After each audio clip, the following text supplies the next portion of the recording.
제목이 좀 길죠? 아들의 이름을 므낫세라고 지은 요셉의 마음. 이 요셉이 17살 때 그 형제들의 시기와 미움과 질투로 인해서 노예로 팔려가는 사건이 생겼어요. 그거를 보시겠습니다. 창세기 37장 1, 2절입니다. 야곱이 가나안 땅 곧 그 아비의 우거하던 땅에 거하였으니 야곱의 약전이 이러하니라. 요셉이 17세의 소년으로서 그 형제와 함께 양을 칠 때에 그 아비의 첩 빌하와 실바의 아들들로 더불어 함께 하였더니 그가 그들의 과실을 아비에게 고하더라. 이 배달은 형제들 그리고 배달은 어머니의 이러한 잘못을 요셉이 17살 때 그 자기 아버지에게 이야기했어요. 근데 이것은 좋게 이야기하면 아비에게 그냥 말한 게 되고 다른 말로는 고자질을 한 게 돼버린 것이었어요. 그래서 그의 어머니가 죽은 후 요셉의 어머니는 라헬이었어요. 야곱은 아내가 4명이었는데 그 중에 첫째 아내의 이름은 레아였고 두 번째 아내의 이름은 라헬이었어요.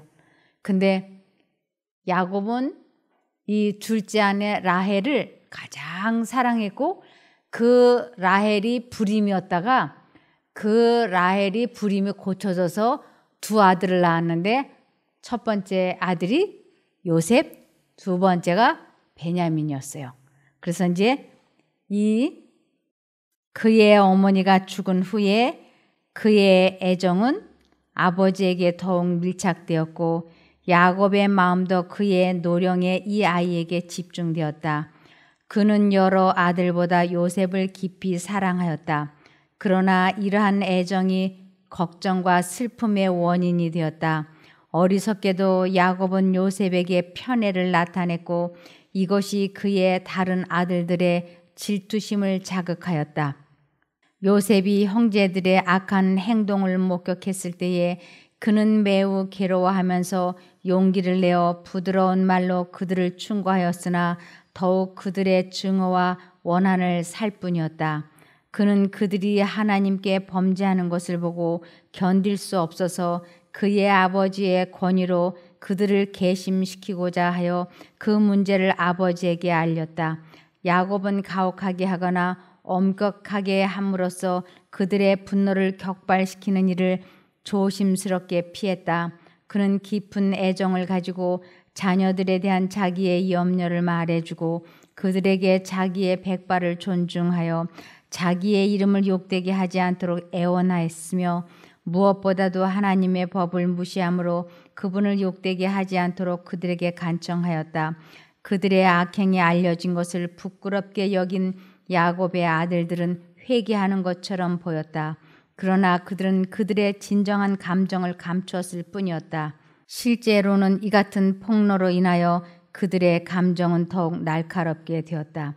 일반적으로 고귀한 사람들이 입는 그런 값진 겉옷, 곧 무릎까지 내려오는 외투를 요셉에게 준 아버지의 무분별한 선물은 그들에게 그의 편애에 대한 또 하나의 증거가 되었고 그것은 야곱이 장자를 제쳐놓고 장자의 상속권을 라헬의 아들에게 주려고 한다는 의심을 불러일으켰다. 어느 날 그 소년이 자기가 꾼 꿈을 형들에게 말했을 때에 그들의 적의는 더 커졌다. 그가 말하기를 청컨대 나의 꾼 꿈을 들으시오. 우리가 밭에서 곡식을 묵더니 내 단은 일어서고 당신들의 단은 내 단을 둘러서서 절하더이다 하였다. 내가 참으로 우리의 왕이 되겠느냐?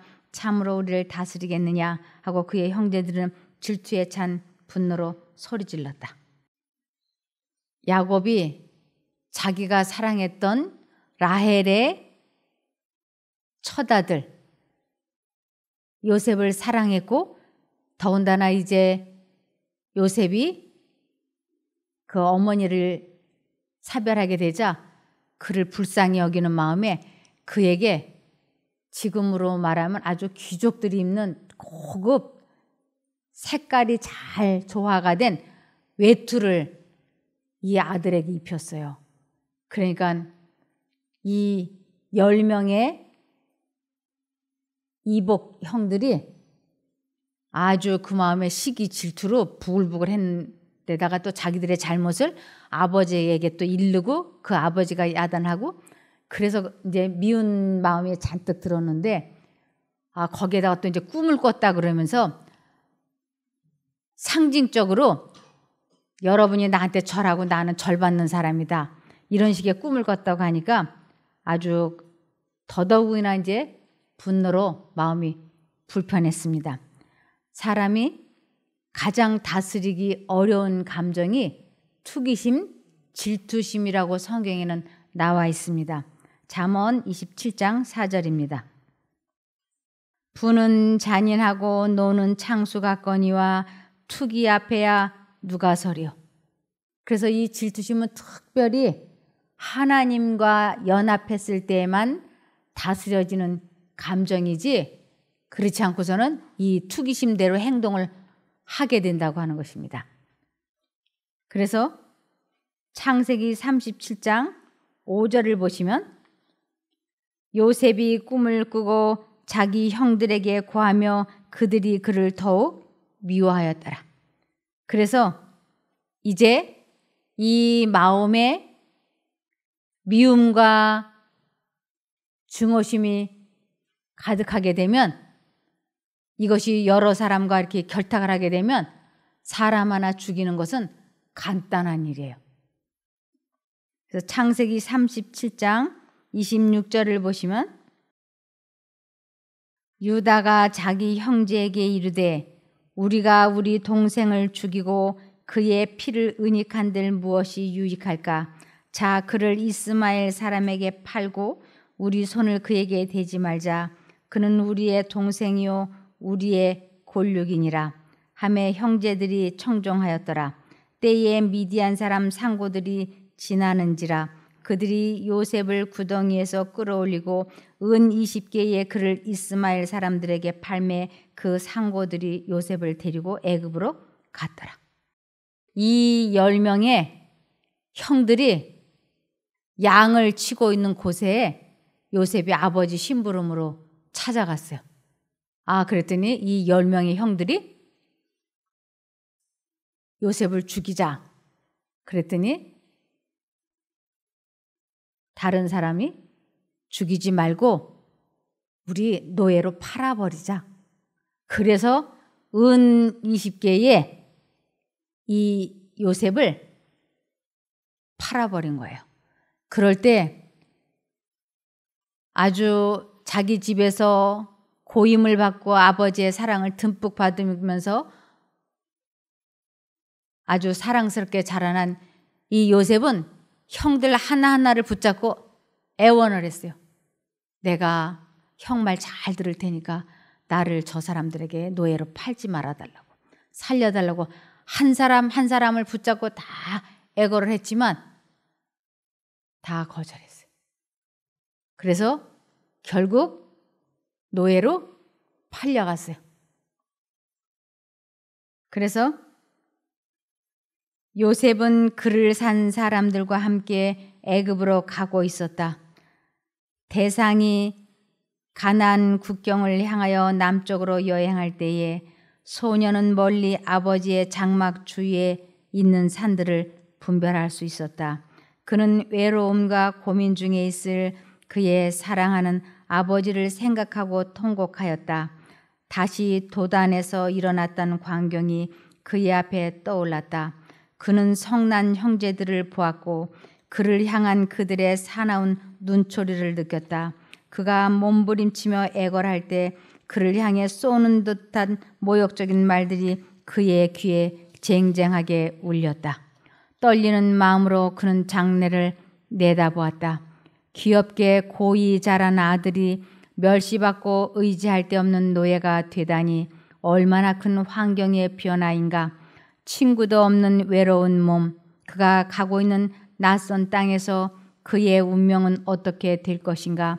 한동안 요셉은 억제할 수 없는 슬픔과 두려움에 빠졌다. 그러나 하나님의 섭리 가운데서 이러한 경험조차도 그에게 축복이 될 것이었다. 다른 방법으로는 여러 해 걸려서도 배울 수 없었을지 모를 것을 그는 몇 시간 안에 배웠다. 평생 걸려도 배우기 어려운 게 하나님을 의지하는 방법이에요. 그런데 요셉은 단 몇 시간 만에 형들로부터 팔려가지고 노예 상인에게 팔려서 자기가 이제 다른 나라의 노예로 실려가면서 이때 자기가 의지할 수 있는 사람은 이제 아무도 없고 오직 하나님만이 자기의 도우시는 분이라고 하는 것을 절실히 깨달았어요. 그래서 그는 내가 살든지 죽든지 먹든지 마시든지 무엇을 하든지 다 하나님만 의지하리라고 굳은 결심을 했는데 그 결심을 계속 이어나가는 방법을 이 몇 시간 만에 그는 터득했다고 하는 것입니다. 창세기 39장 1절입니다. 요셉이 이끌려 애굽에 내려가매 바로의 신하 시위 대장 애굽 사람 보디발이 그를 그리로 데려간 이스마엘 사람의 손에서 그를 사니라. 애굽 사람 보디발에게 이 요셉을 데리고 가서 이 사람을 노예로 사라고 아주 소개를 잘했겠죠. 그래서 이 보디발이 이 17살 된 소년을 노예로 샀어요. 그때부터 이 요셉은 살아남기 위해서 얼마나 긴장하면서 주인을 섬겼겠어요. 살아남기 위해서. 그래서 10년을 정말 열심히 섬겼어요. 그가 하나님과 동행하면서 아주 최선을 다해서 그 주인을 섬겼기 때문에 그 주인이 이 요셉을 아들처럼 생각했어요. 극진 사랑했어요.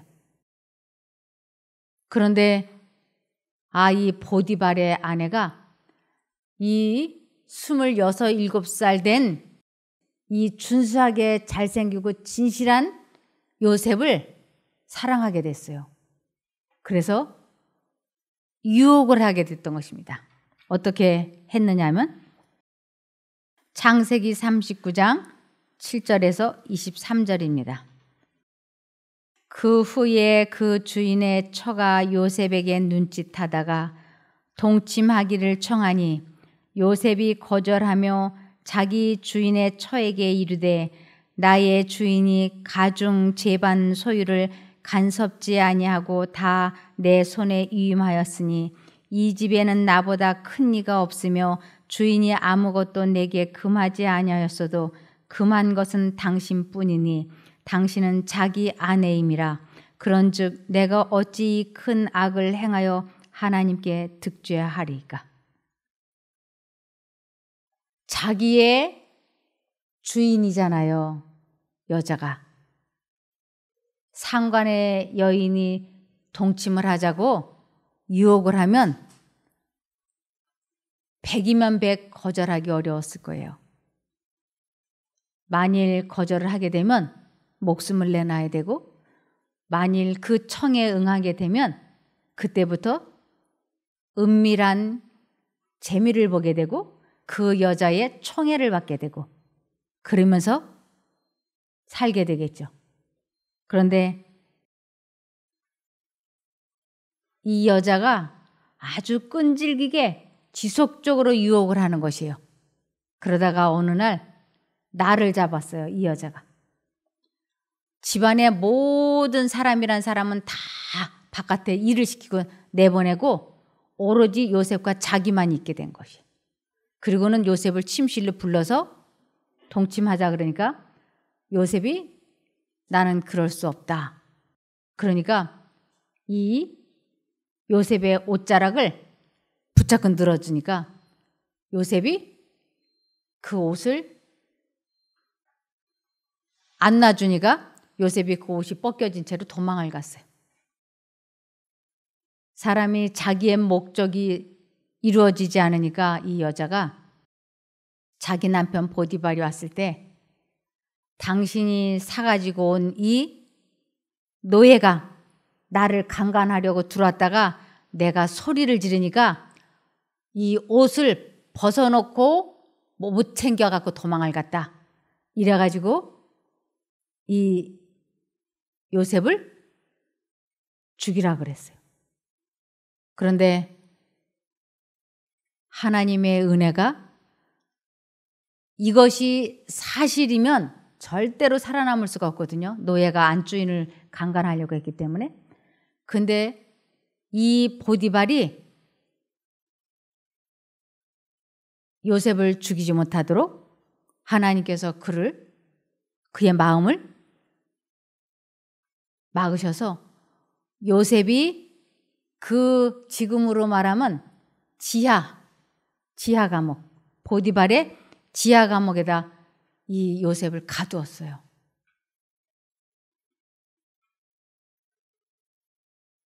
이럴 때 이 심정이 기가 막히지 않겠어요? 이제 한번 보시겠습니다. 10절에 여인이 날마다 요셉에게 청하였으나 요셉이 듣지 아니하여 동침하지 아니할 뿐더러 함께 있지도 아니하니라. 그러할 때에 요셉이 시무하러 그 집에 들어갔더니 그 집 사람은 하나도 거기 없었더라. 그 여인이 그 옷을 잡고 가로되 나와 동침하자. 요셉이 자기 옷을 그 손에 버리고 도망하여 나가매 그가 요셉이 그 옷을 자기 손에 버려두고 도망하여 나감을 보고 집사람들을 불러서 그들에게 이르되 보라, 주인이 히브리 사람을 우리에게 데려다가 우리를 희롱하게 하도다. 그가 나를 겁간코자 내게로 들어오기로 내가 크게 소리 질렀더니 그가 나의 소리 질러 부름을 듣고 그 옷을 내게 버려두고 도망하여 나갔느니라 하고 그 옷을 곁에 두고 자기 주인이 집으로 돌아오기를 기다려 이 말로 그에게 고하여 가로되 당신이 우리에게 데려온 히브리 종이 나를 희롱코자 내게로 들어왔기로 내가 소리질러 불렀더니 그가 그 옷을 내게 버려두고 도망하여 나갔나이다. 주인이 그 아내가 자기에게 고하기를 당신의 종이 내게 이같이 행하였다 하는 말을 듣고 심히 노한지라. 이에 요셉의 주인이 그를 잡아 옥에 넣으니 그 옥은 왕의 죄수를 가두는 곳이었더라.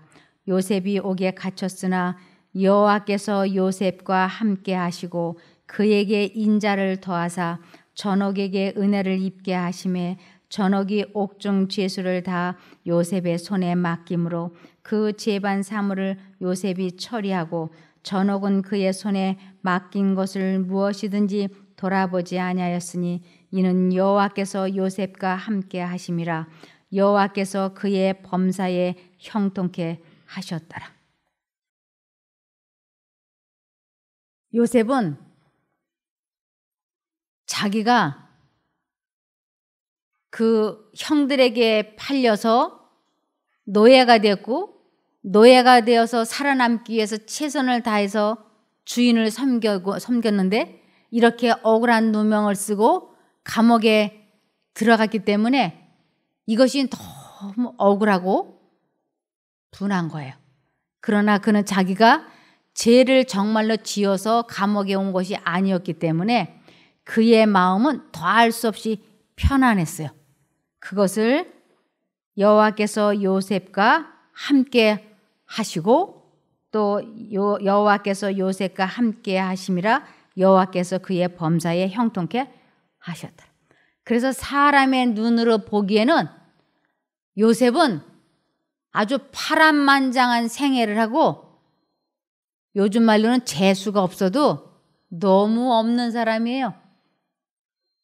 얼마나 이렇게 되는 일이 없는 사람이지. 사람의 눈으로 볼 때는 돼도 너무 안 되는 사람이에요. 근데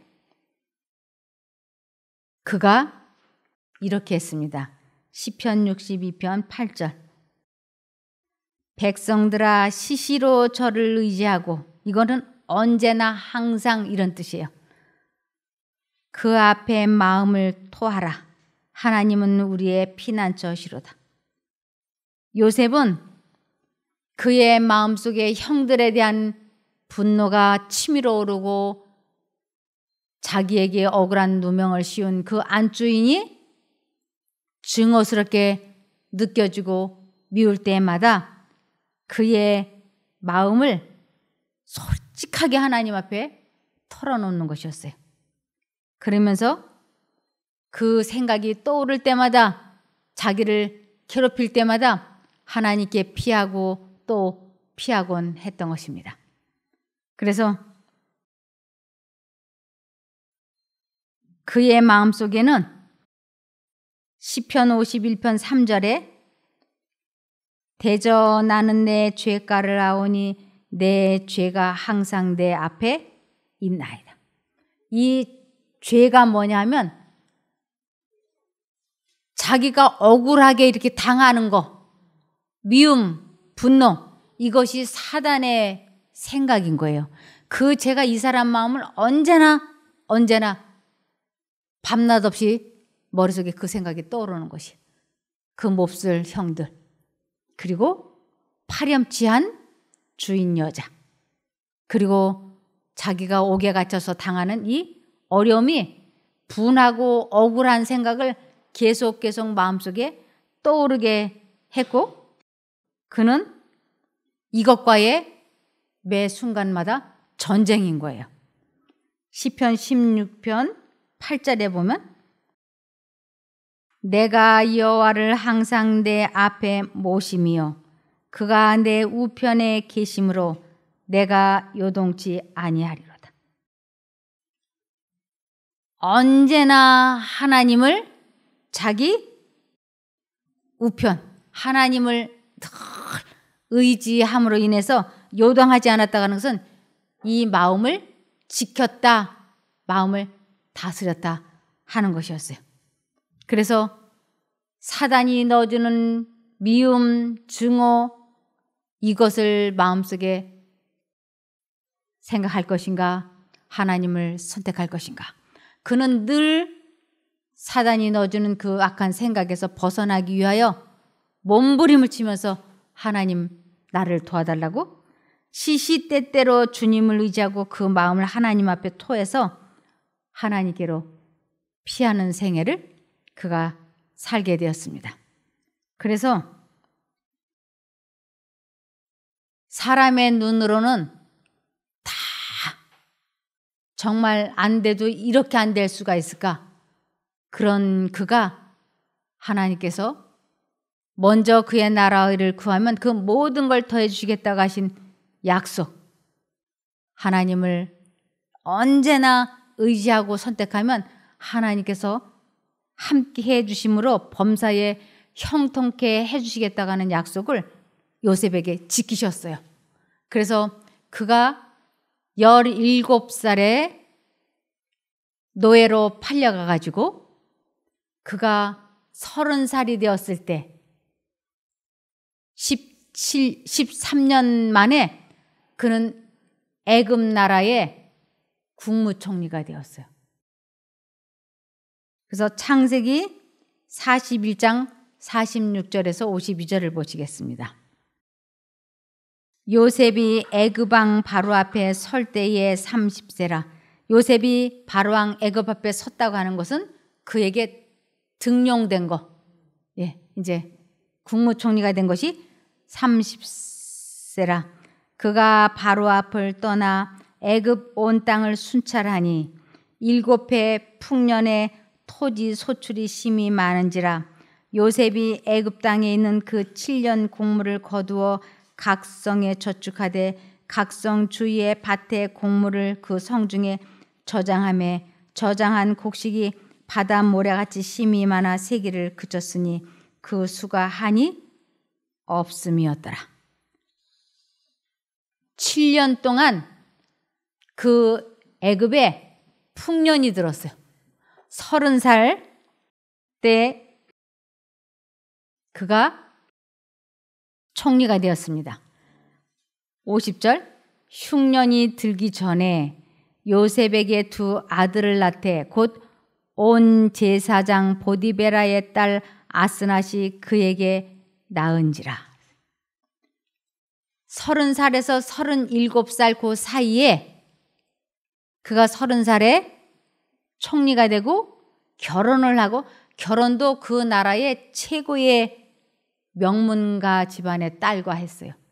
그래서 결혼을 하고, 그리고 7년 안에 결혼하고 나서 그 7년 동안 37살 그 전에 그가 아들을 둘을 낳았어요. 그러니까 이 사람의 마음속에 언제나 마음을 괴롭혔던 형들에 대한 분노와 자기를 감옥에 넣어주었던 보디발의 아내나 그들이 머릿속에 미움과 원망과 증오로 항상 그의 마음을 어지럽혔어요. 그런데 그가 아들을 낳았을 때 그가 자기의 아들을 결혼해서 아들을 낳고 나서 자기의 생애를 뒤돌아보았어요. 그랬더니 자기가 노예로 팔려오지 않았더라면, 아버지 집에서 그냥 곱게 자랐더라면 잘 되면 목축업자 정도 됐겠죠. 잘 되면. 그런데 형들이 이렇게 자기를 노예로 팔았기 때문에 애굽으로 오게 되었고, 그리고 또 그 보디발의 아내가 자기를 동침하자고 했을 때 자기가 거절한 것을 그 여자가 그냥 용서해 주었더라면, 감옥에 들어가지 않았더라면 왕을 만날 일이 없었을 거예요. 그래서 감옥에 들어갔다가 그 죄수 두 사람에게 꿈 해몽 풀이를 잘해서 바로 왕의 꿈 해몽 풀이를 잘해줘서 자기가 여기까지 이렇게 30살에 국무총리가 되고, 그리고 그 나라에서 최고의 명문가 집안의 딸과 결혼을 하고 아이들을 낳고 이러는 자기의 전 생애를 보니까 자기의 생애를 좌지우지하고 인도하는 경로는 하나님이시라고 하는 것을 그가 깨닫게 됐어요. 이러한 일들이 우연히 저절로 생겨난 것이 아니라고 하는 것을 그가 진심으로 깨닫고 감사하는 마음이 우러났어요. 그러면서 하나님의 인도와 섭리 속에서 자기가 이렇게 높아졌다고 하는, 축복을 받았다고 하는 것을 그가 깨닫게 됨으로 말미암아 그의 마음이 감사함이 넘치니까 자기의 생애를 어렵게 했던, 어둡게 했던 사람들에 대한 용서의 마음이 그의 마음에 가득 찼던 것이에요.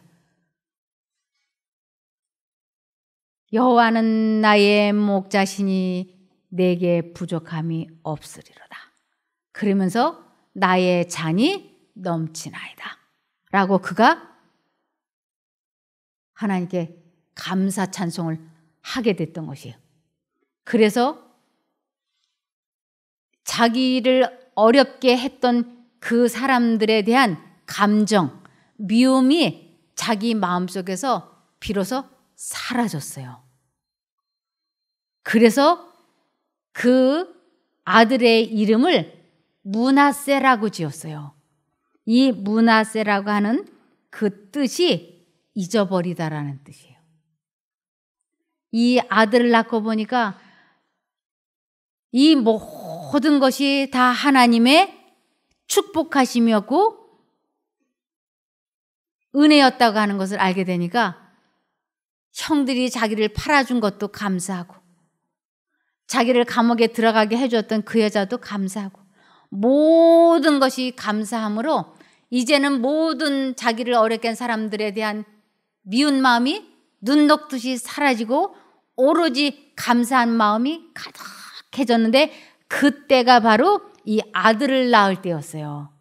그래서 그의 아들의 이름을 므낫세라고 했던 것이에요. 그래서 여기 50절에 흉년이 들기 전에 요셉에게 두 아들을 낳되 곧 온 제사장 보디바라의 딸 아스낫이 그에게 낳은지라.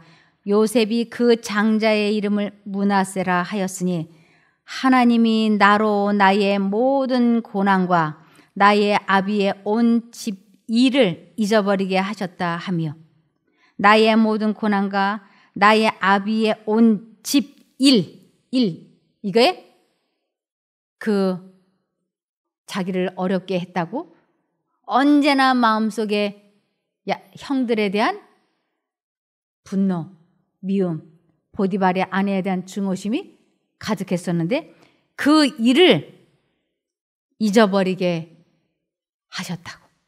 이 아들을 낳으면서. 그래서 므낫세라고 하는 이름 뜻이 잊어버리게 하셨다라는 뜻이에요. 그의 마음에 비로소 하나님께서 부족함이 없게 축복해 주심으로 내 잔이 넘쳤다. 자기가 하나님께 받은 자비와 은혜가 자기에게 잘못한 사람들에게도 넘어가서 그들을 다 용서할 수 있고 품 안을 수 있는 마음이 되게 했던 것입니다.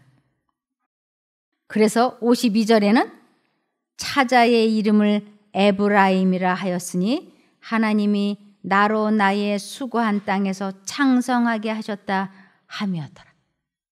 즉 나의 잔이 차고 넘쳤다라는 뜻이에요. 그래서 하나님께서는 우리들에게 빌립보서 3장 13절에서 14절을 보시면, 빌립보서 3장 13절에서 14절 보시면, 형제들아 나는 나 자신이 잡았다고 생각하지 않는다. 구원을 잡았다고 생각하지 않는다. 다만 한 가지, 곧 뒤에 있는 것은 잊어버리고 앞에 있는 것을 붙잡고자 하여 하나님께서 그리스도 예수님 안에서 위로부터 부르신 부르심의 상을 위하여 푯대를 향하여 달려간다. 사도 바울은 자기의 발목을 언제나 붙잡고 늘어지는 것, 앞으로 전진하지 못하도록 붙잡고 있는 것, 그것은 과거의 일들이었어요. 어떤 죄책감, 어떤 분노, 어떤 절망, 어떤 낙담, 아니면 미래에 대한 염려, 불안함, 이러한 것들이 이 사도 바울의 발목을 붙잡는 것이었어요. 그러니까 사도 바울이 앞으로 전진하고 예수님 손에 들려있는 것, 그 영생이라고 하는 것을 얻기 위하여 사도 바울은 혼신의 힘을 다해서 뒤에 있는 것을 잊어버리기 위하여 므낫세라고 하는 영적인 아들을 자기도 낳는 것이에요. 뒤에 있는 것을 잊어버리기 위하여 그가 혼신의 힘을 다하고 그리고 하나님을 향하여 전진하고 하는 것입니다. 그래서 하나님께서 그리스도 예수님 안에서 위로부터 부르신 부르심의 상을 위하여 푯대를 향하여 달려간다. 저도 예수님을 잠깐만 놓치면 과거의 일들, 미래에 대한 불안함이 머릿속을 싹싹 스치고 들어와요. 어떤 분이 저에게 이렇게 이야기하더라고요. 사모님이 설교할 때 손에 예수님 쓰고 문신을 하고 싶다고 하고 주머니에 십자가를 넣어놓고 안 잊어버리려고 말을 할 때는 이걸 움켜잡고 말을 한다고 하면서 예수님 매 분초마다 잊어버리지 않으려고 부르면서 당신이 그런 말 실수를 할 수 있습니까? 하고 저에게 묻더라고요. 제가 말 실수를 했다고 그분이 저에게 이렇게 말하는 거예요. 제가 그럼요. 제가 손바닥에다 예수님이라고 문신을 새기고 싶고 말할 때는 주머니에 십자가를 집어넣고 예수님을 부르면서 잠깐이라도 1분 1초라도 예수님을 놓치지 않으려고 제가 발버둥을 치는 것은 사단이 끊임없이 빛의 속도로 제 마음에 악한 생각을 주입시키기 때문에 그래서 제가 그렇게 하지 않고서는 살아남을 수가 없어서 그러는 것입니다. 저는 절대로 의인이 아니에요. 그래서 히브리서 3장 12절에 보시면 형제들아 너희가 삼가 혹 너희 중에 누가 믿지 아니하는 악심을 품고 살아계신 하나님에게서 떨어질까 염려할 것이요. 하나님을 제가 잠깐만 놓치면 해서는 안 되는 말과 행동을 사단이 하게 하는 것이에요. 그 생각이 들어오면 두 생각이 들어올 때 하나님 쪽을 선택하지 않고 있으면 사단이 넣어주는 말과 행동을 제가 하는 것이에요. 그럴 때 옆에 있는 사람이 저를 보게 되면 밤낮 없이 예수님 한다는 사람이 왜 저런 말실수를 해? 저 사람 가짜 아니야? 저 사람이 무슨 하나님을 전해? 저 사람은 하나님의 사람이 아니야 라고 말할 수 있어요. 그 순간만큼은 제가 하나님과 분리되어서 말한 것이 사실이니까요. 그래서 악심을 품고 살아계신 하나님에게서 떨어질까? 염려하라.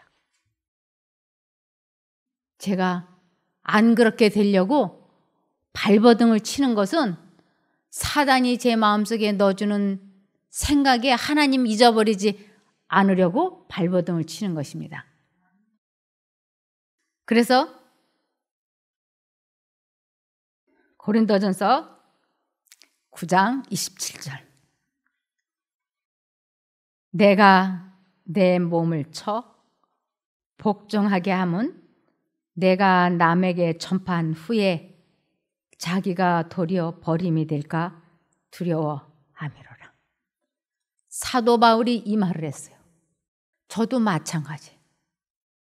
저도 이런 설교를 하지만 순간순간 예수님을 놓치면 제가 잘못합니다. 그래서 잘못하지 않으려고 오죽하면 제가 손바닥에다 예수님이라고 문신을 새기고 싶고 십자가를 주머니에 넣어서 안 잊어버리려고 발버둥을 친다고 하겠어요. 그만큼 사단이 저를 공격하는 것입니다. 그래서 베드로전서 4장 7절에 보시면 만물의 마지막이 가까웠으니 그러므로 너희는 정신을 차리고 근신하여 기도하라. 제가 얼마나 더 살지 모르지만 여기에는 분명히 주님께서 저에게 너의 마지막이 가까웠으니 정신을 차리고 근신하여 기도하라고 말씀을 하시는 것이에요. 너 그러지 않으면 이 돌을 다른 사람에게 전한 후에 정작 너는 버림을 받을 수 있어 하고 말씀을 하시는 것입니다. 잠언 4장 23절에 무릇 지킬 만한 것보다 더욱 내 마음을 지키라. 생명의 근원이 이에서 남이니라. 이 마음을 지키느냐 지키지 못하느냐? 여기에 우리의 모든 것들이 달려있기 때문에 그렇습니다. 그래서 로마서 3장 10절을 보시겠습니다. 기록한 바 의인은 없나니 하나도 없으며 깨닫는 자도 없고 하나님을 찾는 자도 없고 다 치우쳐 한 가지로 무익하게 되고 선을 행하는 자는 없나니 하나도 없도다. 저희 목구멍은 열린 무덤이요 그 혀로는 속임을 베풀며 그 입술에는 독사의 독이 있고 그 입에는 저주의 악독이 가득하고 그 발은 피 흘리는데 빠른지라. 분명히 말씀을 하셨어요. 의인은 없다고. 하나님과 연결되어 있는 순간만 내가 죄와 싸워서 이길 수 있지, 주님과 잠시 잠깐만 관계가 분리되면 저는 온전할 수 없어요. 그것을 대표적으로 나타내주고 있는 사람이 모세와 다윗이었어요. 모세가 화가 나서 욱했을 때 반석을 치지 말고 반석에게 명하여 물을 내라고 하나님께서 말씀하셨는데 그가 욱하는 감정으로 우리가 너희를 위하여 물을 내랴 하고 말 한마디 그게 실수한 건데 하나님께서는 내가 나를 믿지 아니한 거로 내가 살아서 저 가나안 땅에 들어가지 못한다고 하셨어요. 다윗은 하나님께서 내 마음에 합한 자라고 칭찬을 했던 사람이었어요. 다윗같이 훌륭한 사람이 없었어요. 그런데 그가 밧세바를 보는 순간 사단이 그의 마음을 순간적으로 하나님과 분리시키는데 성공했어요.